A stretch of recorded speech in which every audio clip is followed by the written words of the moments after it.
Awaken your spirit-chosen ones. Some people watch you quietly, until one day they can't look away anymore.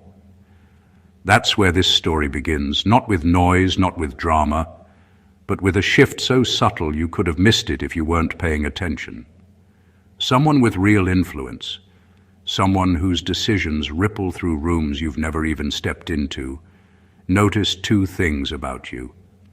And the moment they saw those two things, the obsession began. Not romance, not admiration. Obsession. Because what they saw in you wasn't ordinary, wasn't accidental, and definitely wasn't something they could ignore. Here's the part most people never admit. Powerful individuals don't study the crowd. They study anomalies. They study anything that bends the pattern. And you've been bending patterns without even trying. Psychologists have a term for it: unintentional authority. It's when someone gains attention, respect, or influence not because they demanded it, but because their presence forces it. Only about 3% of people naturally have this trait, and you're one of them. Trust me, they've already done the math. And what happens when someone used to controlling the room suddenly meets someone who changes the temperature of that room without saying a word? Their mind locks in. Their curiosity refuses to let go. Think of it like giving a cat a laser pointer, except the cat runs a corporation, commands rooms or shapes narratives, and the laser pointer is, well, you. Congratulations. The irony is, you weren't performing. You weren't trying to impress anyone. Yet here you are, under the microscope of someone who rarely studies anyone at all. They notice two parts of you that most people overlook because they're too busy distracting themselves. But to this person, those two things weren't small. They were rare signals. Signals of potential, signals of depth, signals of someone who is becoming impossible to ignore. And once someone with serious power notices rarity, they don't forget it. They track it. They analyze it. They get hooked on it. They want to know what you'll do next, how far you'll go, and, if they're being totally honest, whether you might grow into someone who could stand beside them or surpass them. Either way, the obsession has already begun. Let's talk about why. Number one, they noticed you don't chase proximity, you create gravity. There's a certain type of person who doesn't need to push themselves into conversations, rooms, or circles. They don't campaign for approval or angle for acceptance.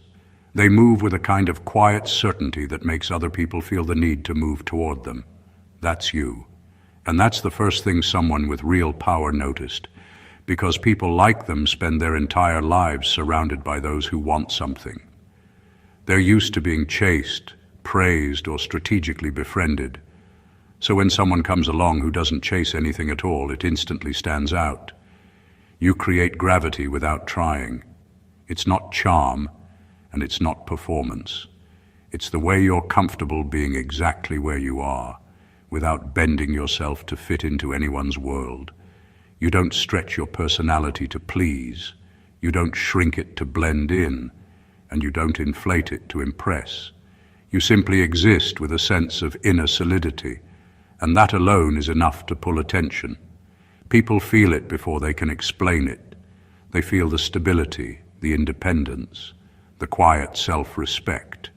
And for someone powerful, that's the sort of energy that sets off alarms, not the bad kind, but the kind that says, pay attention. You don't orbit around people. You choose your direction and let others decide whether they can keep up. That's rare. Most people adjust themselves constantly, just to maintain connection. But you're not afraid of being out of reach. You're not scared of losing access. You don't chase proximity, because you know proximity means nothing if it's forced. That level of self-possession is magnetic to someone who's used to artificial relationships. The obsession starts when they realize they can't pull you the way they pull everyone else. Your gravity works differently. It's not fueled by need. It's fueled by authenticity. You don't try to be wanted. You focus on being grounded. You don't try to be seen. You focus on being real. And the moment they sense that, they stop seeing you as just another person in the room. They start seeing you as a center of influence in your own right, someone who could change the balance if they ever fully understood their own pull. That's when fascination turns into fixation, and that's why they can't stop watching you now. Number 2, they realized you carry an inner world they can't enter without your permission.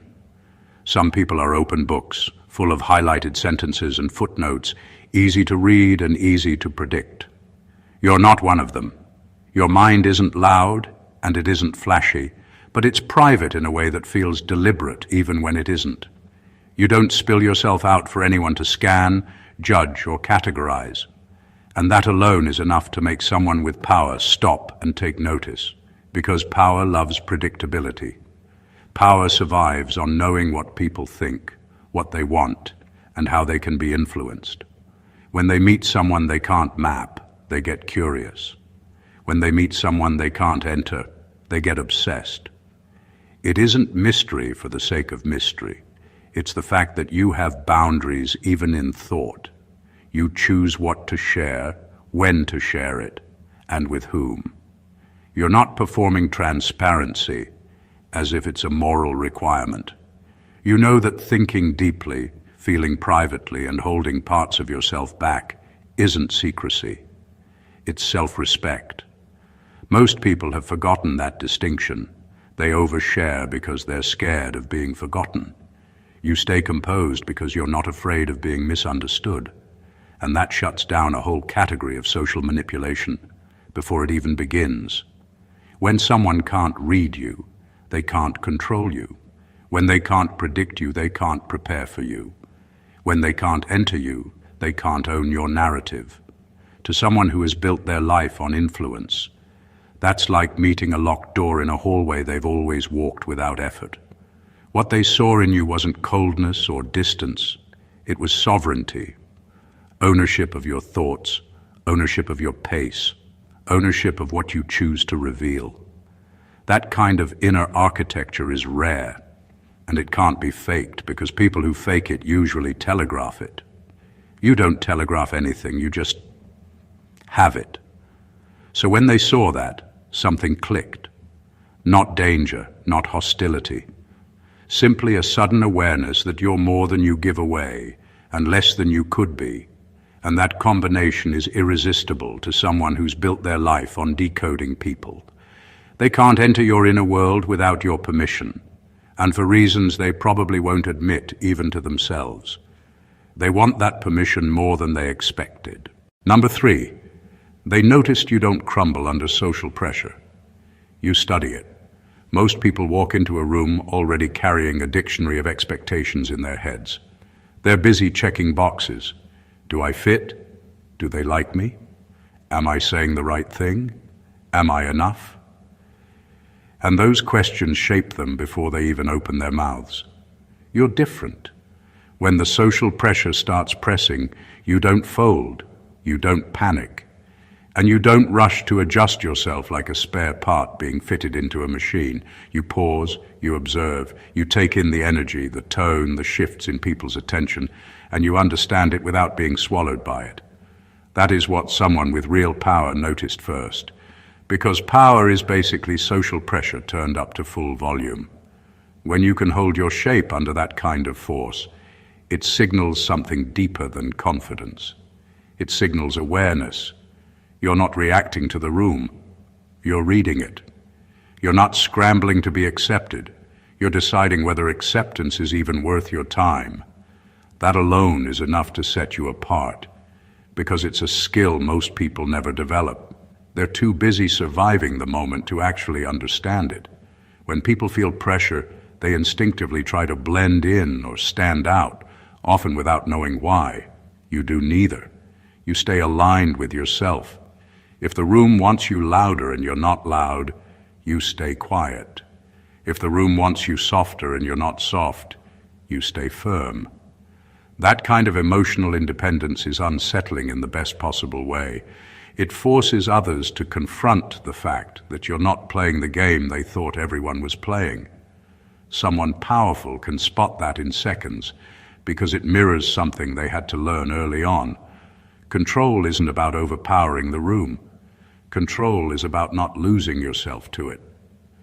When they saw you handle social pressure like it was a science project rather than a threat, they recognized a kindred trait, one they respect because it's rare, and one they can't teach because it has to come from within. The truth is, you're not immune to pressure, you're just fluent in it.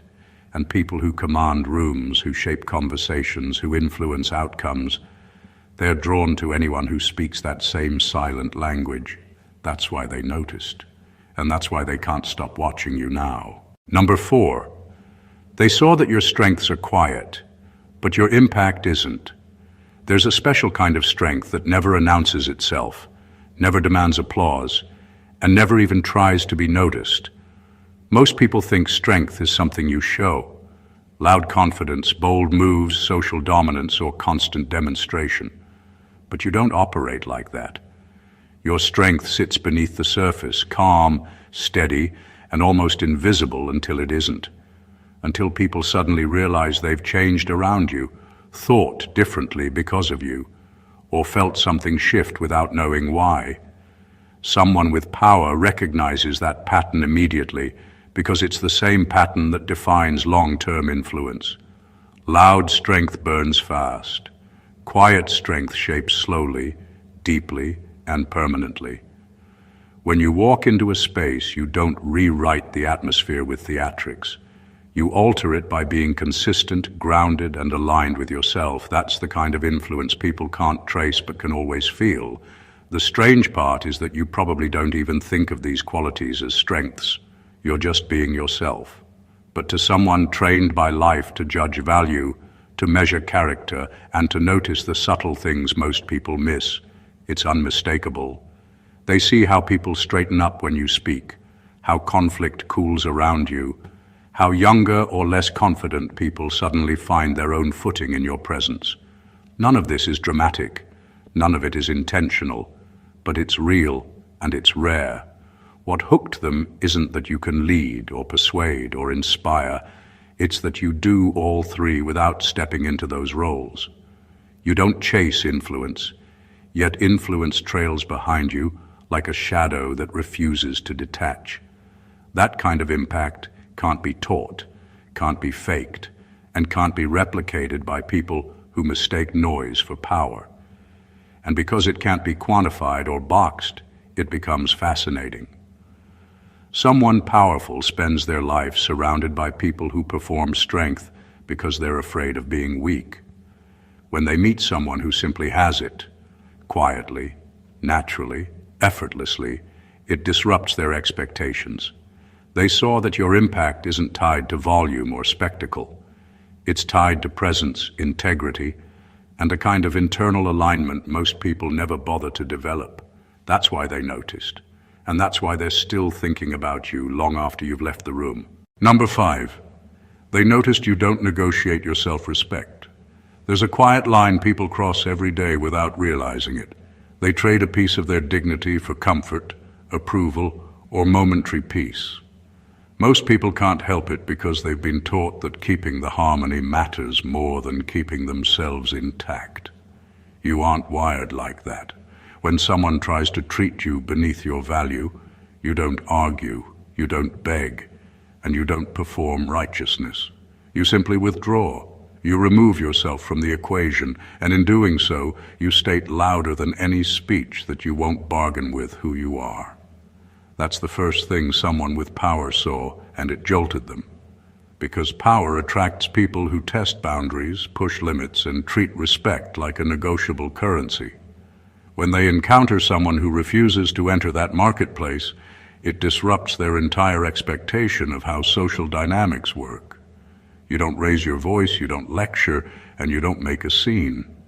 You just stop giving energy to what doesn't deserve it. That is discipline most people can't even imagine, let alone practice. What makes it even more compelling is that you're not reacting out of ego or pride. You're reacting out of clarity. You know when something is beneath you, not because it insults you, but because it wastes you. And waste is something you don't tolerate in yourself. That awareness creates a kind of calm authority that people feel even when they can't name it. When someone powerful recognizes that, they feel an unexpected mix of respect and irritation. Respect because it takes strength to hold a line without turning it into a battle. Irritation because it means they can't maneuver you the way they maneuver others. You can't be guilted, cornered, flattered, intimidated, or sweet-talked into surrendering yourself. Most people mistake self-respect for stubbornness. You show them it's actually efficiency. You protect your time, your peace, and your identity by refusing to engage with disrespect at all. That's not emotional coldness, that's emotional maturity, and in a world full of people who blur their own boundaries to stay liked, you stand out like someone who's remembered an ancient skill everyone else has forgotten. That's why they noticed. And that's why they can't stop thinking about how someone like you exists in a world trained to compromise itself. Number 6, they noticed you don't confuse attention with acceptance. Most people treat attention like a warm blanket they can't afford to lose. When someone important looks their way, they melt a little. They soften their boundaries, adjust their behavior, and suddenly start acting like whatever they were before isn't good enough anymore. You don't do that. When attention lands on you, you don't bow to it, you don't chase it, and you don't rewire yourself to keep it. You examine it, you weigh it, you decide whether it actually matters. That simple refusal to be dazzled is what someone with power saw and immediately felt drawn to. Because power is used to being treated like sunlight, people turn toward it instinctively, even when it burns them. When they meet someone who can stand in that light, feel its warmth, and still choose not to orbit around it, it shakes something deep in them. It exposes a truth most powerful people avoid. Influence is addictive, but being immune to it is unnerving. You understand on a practical level that attention is cheap. Anyone can hand it out like coupons. Acceptance is not. Acceptance is considered, earned, and aligned with who you actually are. You don't confuse the two because you've lived enough to know that being seen is not the same as being valued. And that clarity makes you impossible to manipulate, but also strangely compelling to observe. When someone powerful realizes they can't seduce you with status or impress you with titles, they get curious. They start wondering what actually moves you, what actually matters to you, and whether they'd ever be able to earn something deeper than a passing glance. Most people never make them ask those questions because most people never demand more than being noticed. There's humor in it too, because you're basically telling the universe, without saying a word, I'm not buying what you're selling today. And the universe, being used to customers, has to stop and think for a moment. That independence of judgment is rare. It's stabilizing. It's attractive in a way flattery can't compete with. It tells anyone watching that you know your own worth well enough to not let anyone redefine it for you, not even someone revered, feared, or admired. That's why they noticed, and that's why, for the first time in a long time, they're thinking harder about someone else than they ever expected to.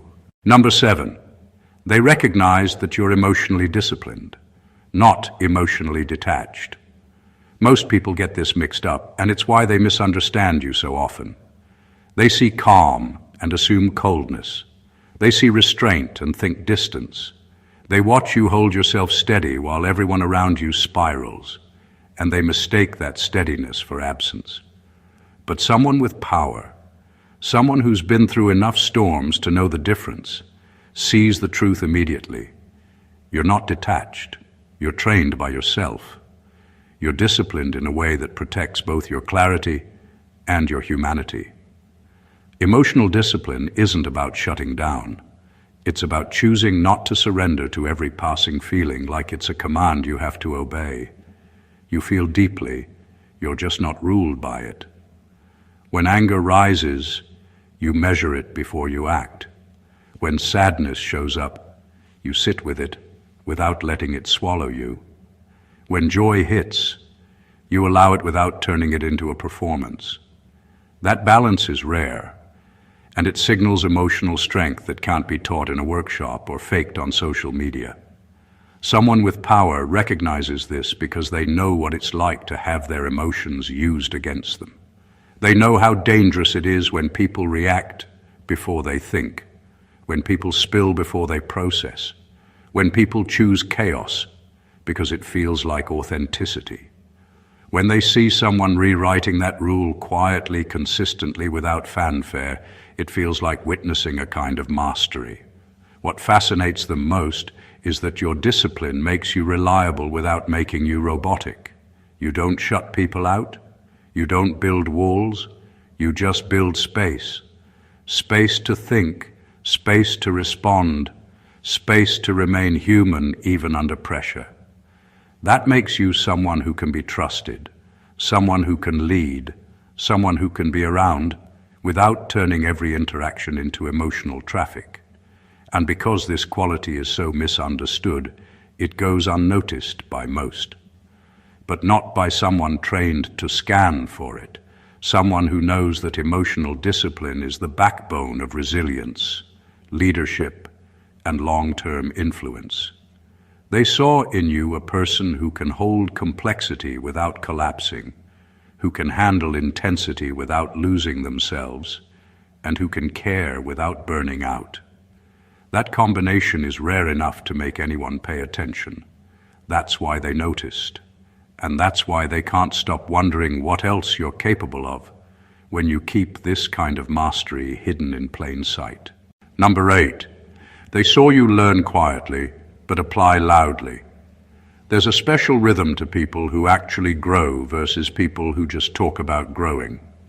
Most people announce every step, what they're reading, what they're working on, what they plan to become. They treat progress like a status update. You don't do that. You take information in without noise. You test it without fanfare. And you apply it in ways that make people pause later and say, "When did that happen?" Someone with power saw that pattern, and it grabbed their attention like a spark in dry grass. Learning quietly isn't about being shy or secretive. It's about understanding that real skill is built in private and revealed in action. You're not chasing applause, so you're not distracted by it. You're not performing progress, so you actually make progress. When others are busy curating a version of themselves for public consumption, you're busy becoming someone capable in ways that can't be photographed or captioned. When you apply what you've learned, it hits people like sudden clarity. One day you're handling conversations with precision you didn't have before. One day you're solving problems faster than anyone else in the room. One day your insight slices through confusion like it was always meant to. None of it feels like a stunt. It feels like inevitability, and that's what people can't stop noticing. Someone with power recognizes this instantly because power is built the same way. Study quietly, execute boldly, let results do the talking. When they saw you follow that philosophy without even naming it, it told them two things.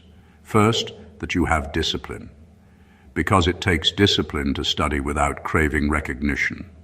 And second, that you have competence, because it takes competence for application to look effortless. There's also something unnerving about it in a good way. They can't predict your next leap because they don't know what you're working on until it's already transformed into action. That unpredictability isn't chaos. It's capability hiding in plain sight. People get obsessed with potential because potential promises change. You don't just promise it, you demonstrate it. That's why they noticed. And that's why they're watching, waiting to see what you'll quietly master next before the rest of the world even realizes you've crossed another line they can't yet see. Number 9. They noticed you don't use your potential as decoration. You treat it like obligation. Most people talk about potential the way they talk about dreams, like something soft, pretty, and optional. They frame it in their minds. They show it off when it's convenient, and then they leave it in a corner, gathering dust. They say things like, "I could have been," or "I might still," as if potential is a trophy they can admire without ever lifting. You're not like that. When someone with power saw how you handled your own potential, it stopped them cold. You treat potential like responsibility, not decoration. You don't sit around admiring what you could be, because you know that potential without action is just a fantasy you let yourself get comfortable in.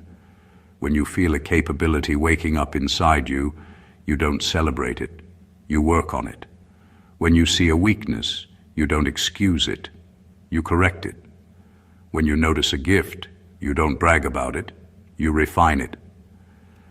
That mindset is terrifying in the best way, because it means you can't be satisfied with mediocrity, even if you wanted to. You don't chase greatness for applause. You chase it because you can't stand the idea of leaving part of yourself unused. That kind of internal obligation is something people with real influence instantly respect, because it's the same engine that built their own trajectory. What hooked them wasn't talent. Talent is common.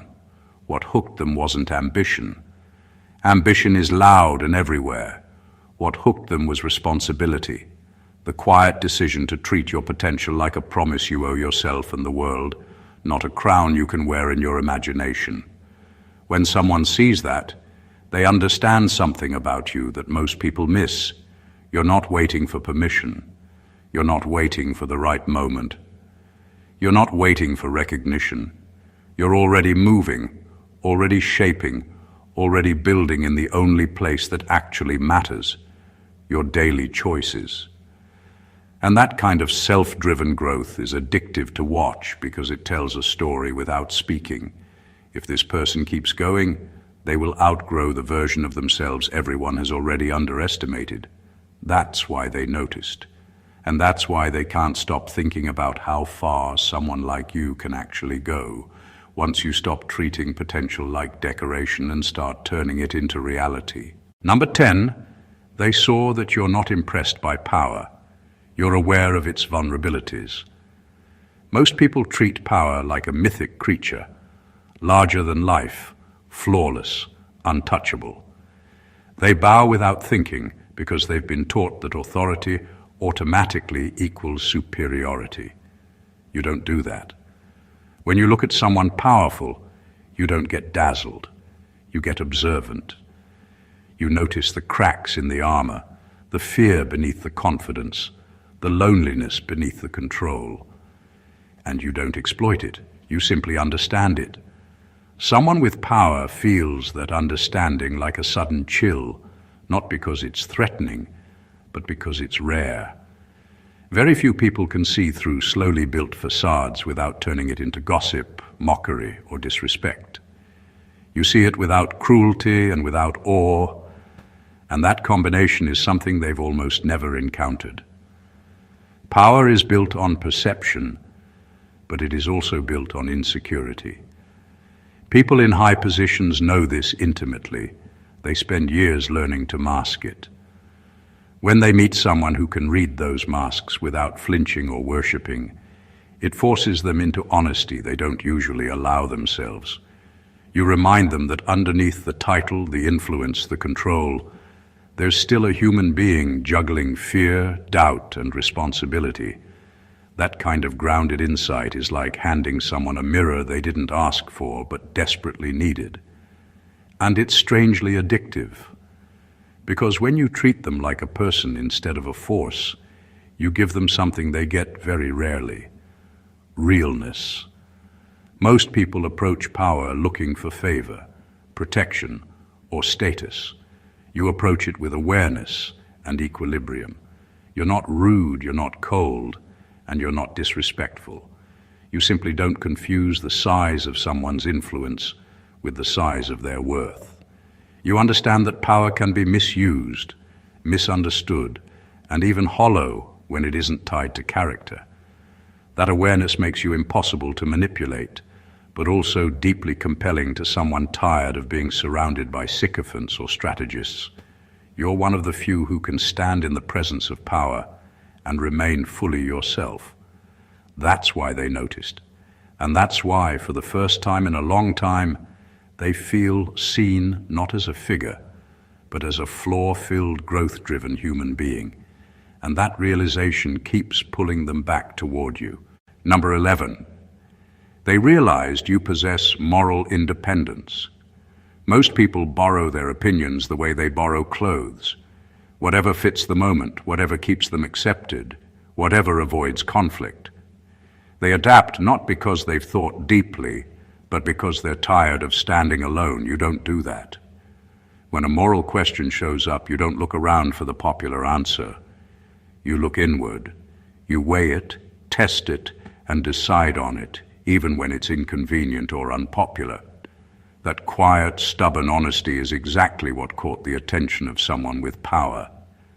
Powerful people live in environments where everyone is constantly performing morality, where people pretend to hold values they don't actually practice, because it keeps the peace or protects their own advantage. When they meet someone whose morals aren't costumes but convictions, it feels like oxygen after years in a closed room. Moral independence isn't loud righteousness, it's clarity.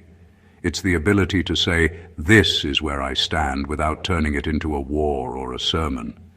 It's knowing that integrity isn't something you flex when everyone is watching. It's something you keep when they aren't. And it's trusting yourself enough to hold a position even when it costs you comfort or applause. When someone with power realizes you have that, it shakes their assumptions about people. Because moral independence can't be bought, manipulated, or pressured. It can't be silenced by threats or sweetened by reward. It is, by definition, self-governed. And anyone who has spent their life surrounded by moral followers rather than moral thinkers feels that like discovering a rare artifact. It also makes you unpredictable in the healthiest way. Not unreliable, but uncompromising in the areas that actually matter. You don't flip your values to fit convenience, and you don't abandon them to fit popularity. That signals maturity, courage, and an internal compass that most people never develop because it's easier not to. And here's the deeper truth. When they saw that in you, they saw someone who cannot be weaponized by groupthink, cannot be swayed by ambition, and cannot be turned against their own conscience. In a world where moral compromise is the real currency, you're walking around carrying something priceless. That's why they noticed. And that's why they can't stop thinking about what it would mean to stand beside someone who can't be bent, bought, or broken by the noise of the crowd. Number 12. They noticed your presence reveals other people's insecurities. There's a kind of person who walks into a space and makes everyone feel bigger. Then there's a kind of person who walks in and makes everyone feel honest, even when they weren't planning to be. You're that second kind, and it's not something people talk about because it's uncomfortable to admit. But someone with power saw it instantly, because they've learned to read not just what people say, but what people feel when someone is near. You don't expose anyone on purpose. You don't call them out. You don't perform moral superiority. You just exist with a level of self-awareness and grounded confidence that acts like a mirror. When people stand next to someone who is at peace with themselves, it forces an internal check. Am I at peace? Am I being honest? Am I living the way I say I am? Most people avoid those questions like they're poison, but you make them unavoidable without ever speaking a word. Insecurity is usually hidden under layers of humor, aggression, distraction, or charm. But when someone carries clarity the way you do, those layers peel off naturally. People suddenly feel seen, not by you, but by themselves. And that can be jarring. It can also be transformative. Someone with power recognizes this effect because it's the same effect that real leaders have, the same effect therapists have, the same effect wise people have without trying. When you're around, people can't pretend as easily. They can't lie to themselves as comfortably. And in that moment, they either grow or they panic. The fascinating part, and the part that hooked them, is that you don't take responsibility for their growth or their panic. You don't lecture, you don't coach, you don't even notice half the time. Your presence causes the shift, not your intention. Most people run from mirrors because they don't like what they might see. Someone with power learned a long time ago that growth only happens when you stop running. When they saw that you naturally created that kind of honesty in others, they recognized influence in its purest form, the ability to reveal truth without force. That's why they noticed. And that's why they can't stop watching, because you remind people of who they could be, even when they're terrified to look at it. Number 13. They saw that you're becoming someone who can't be ignored, even in a crowded room. There's a moment in a person's growth where their influence stops being something they try to build and starts being something they can't hide. Most people stay forever in the phase of wanting to be seen, wanting to be heard, wanting to matter. You're slipping out of that phase without even realizing it. And that shift is exactly what caught the attention of someone with power. When you walk into a crowded room now, you don't dominate it and you don't compete with it. You shape it simply by being consistent, calm, and unmistakably yourself. People feel it before they can name it. A slight change in tone, a drift in attention, a soft recalibration in their own behavior. It's not about charisma or performance, it's about coherence. Your thoughts, actions, and presence line up in a way that makes people trust you without needing reasons. Someone powerful has spent years surrounded by noise, people fighting for relevance, people crafting personalities, people performing competence they haven't earned yet. When they meet someone who has actual substance, it stands out like a clean note in a broken chord. The deeper truth is this: you're becoming impossible to ignore, not because you're louder, but because you're clearer. Your boundaries are firm, your mind is sharp, your heart is steady, and your intentions are readable without being exposed. That clarity acts like a beacon, but not in the flashy sense, in the "this person knows who they are" sense. Most people spend their entire life trying to get people to pay attention. You're reaching a point where attention is a byproduct, not a goal. When that happens, influence stops being something you chase and starts being something you carry. Someone with power recognizes that trajectory instantly because they've lived it. They know how rare it is, how dangerous it can be when misused, and how transformative it can be when handled with integrity. So when they saw you not performing, not striving, not begging, but simply being someone whose presence shifts the room without forcing it, they understood they were looking at a future they couldn't ignore. That's why they noticed. And that's why they're still watching, aware that you're growing into someone the world will eventually have to pay attention to, whether it wants to or not. Number 14. They recognize that you carry potential that threatens stagnation. There's a particular kind of potential that isn't about talent or ambition or even intelligence. It's about momentum, the kind that keeps moving even when the world around it is tired, comfortable, or stuck. Most people fade into their environment because it's easier to stop evolving than to challenge the ground they're standing on. You don't do that. You keep expanding, refining, adjusting, becoming, even when no one is watching and no reward is promised. And someone with power felt that, like a disturbance in a calm lake. Stagnation is the silent enemy of anyone who actually cares about progress, influence, or legacy. People who have built something know that the real threat isn't competition, it's complacency. When they saw you, they saw life in motion, not frozen potential. They saw someone who would eventually disrupt whatever predictable pattern they were expected to fit into. There's something unsettling about watching a person grow at a pace they can't categorize. Institutions rely on predictable people. Systems rely on people who stay in their lane. Hierarchies rely on people who accept their place. When someone comes along who can't be boxed, can't be slowed, can't be smoothed into a shape that fits. It forces everyone around them to reevaluate the rules they've been playing by. What hooked them isn't that you might succeed. Plenty of people succeed. What hooked them is that you would succeed on your own terms, through your own discipline, through growth that can't be outsourced or suppressed. When someone has that kind of internal engine, they can't be managed the way others can. That's when obsession stops being about curiosity and starts being about possibility. They start asking, what happens if this person reaches their full capability? What happens when someone like that stops being overlooked and starts being unavoidable? What happens when their growth forces everyone else to either rise or admit they've been sitting still? You're not a threat in the dramatic sense. You're a threat in the evolutionary sense, the kind that reminds people that change is always possible, even when they've convinced themselves it isn't. That's why they noticed, and that's why they can't stop watching, because you carry a kind of forward motion that makes stagnation look ashamed of itself. When you strip all of this down, what this whole story really reveals isn't about them. It's about you. It's about qualities you didn't even know you carried, strengths you never advertised, and depth you never felt the need to defend.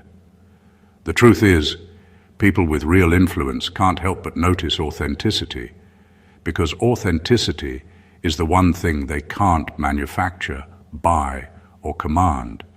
They can't create gravity, they can't force moral independence, they can't teach emotional discipline, and they can't fake presence. When they see it in someone else, it stops them in their tracks. You didn't get this attention by chasing it, performing for it, or compromising for it. You earned it simply by being aligned with yourself in a world that constantly encourages people to twist, bend, and shrink just to fit. What they saw in you was not perfection. It was integrity in motion. It was clarity in a fog of confusion. It was growth in a culture of stagnation. And here's the part most people miss. You don't need their obsession, their validation, or their approval for any of this to matter. The fact that you naturally embody these qualities means you're already walking a path most people never even find, let alone stay on. Whether anyone notices or not, you're building a character that will always command respect, always inspire reflection, and always shift the room without saying a word. So take this not as a warning, not as a hype, but as a reminder. Keep being the person who grows when others stop, who stays grounded when others panic, and who stays real when everyone else is playing a role. That is influence, that is power, and that is rare.